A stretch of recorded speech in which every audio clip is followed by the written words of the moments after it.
Hello everyone, welcome to Technology Glance. In today's video, I'm going to show you how to post private moment on BuzzCast. Make sure to watch the whole video to learn how. Let's begin.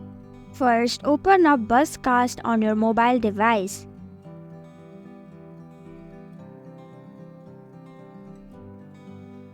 Tap on the zero icon at the bottom of your screen.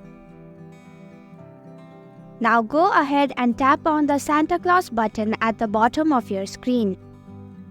Tap on Moments. Go ahead and type in anything of your choice. Once you are done, select the Show To option.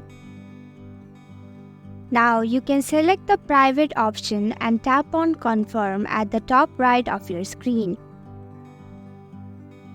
Tap on the arrow button at the top right of your screen to post your private moment.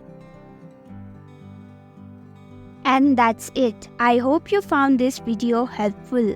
If you did, please click the thumbs up button. If you have any questions or thoughts, type them in the comments below. And don't forget to subscribe to our channel for more updates. Click the bell icon too so you'll know when we post a new video. We'll be back with another video soon. Thanks for watching.